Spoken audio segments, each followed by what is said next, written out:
മഹാഭാരതത്തിലെ ഏറ്റവും വലിയ ദുരന്തനായകനാണ് കർണൻ. ഒരു രാജാവായി ജനിച്ചു, തേരാളിയായി വളർന്നു, ഒടുവിൽ ലോകം കണ്ട ഏറ്റവും വലിയ യോദ്ധാവായി മരിച്ചു. കുന്തിദേവിക്കും സൂര്യദേവനും ജനിച്ച പുത്രനായിരുന്നു കർണൻ.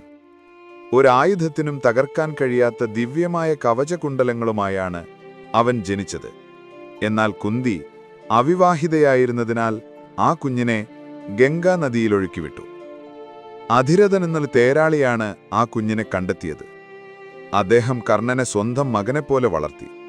ഏറ്റവും വലിയ യോദ്ധാവാകാൻ കർണൻ ആഗ്രഹിച്ചു. പക്ഷെ താഴ്ന്ന ജാതിക്കാരനെന്ന് വിളിച്ച് സമൂഹം അവനെ പരിഹസിച്ചു. ഒടുവിൽ ദുര്യോധനൻ കർണന്റെ കഴിവ് തിരിച്ചറിഞ്ഞു. അദ്ദേഹത്തെ അംഗരാജ്യത്തെ രാജാവാക്കി തന്റെ ഏറ്റവും അടുത്ത സുഹൃത്തായി സ്വീകരിച്ചു. അർജുനനോട് കിടപിടിക്കുന്നതായിരുന്നു കർണന്റെ കഴിവുകൾ. അവർ തമ്മിലുള്ള പോരാട്ടങ്ങൾ ഇതിഹാസമായി മാറി. പക്ഷേ വിധി ക്രൂരമായിരുന്നു. സ്വന്തം സഹോദരങ്ങൾക്കെതിരെയാണ് താൻ പോരാടുന്നതെന്ന് അദ്ദേഹം അറിഞ്ഞില്ല. വിധിയേക്കാൾ വലുത് സൗഹൃദമാണെന്ന് തെളിയിച്ച് അദ്ദേഹം വീരമൃത്യു വരിച്ചു. ഒരു ദൈവമാകാൻ വേണ്ടതെല്ലാം ഉണ്ടായിരുന്നിട്ടും വാക്കുപാലിക്കുന്ന ഒരു മനുഷ്യനായി ജീവിച്ചു മരിക്കാനാണ് കർണൻ ഇഷ്ടപ്പെട്ടത്.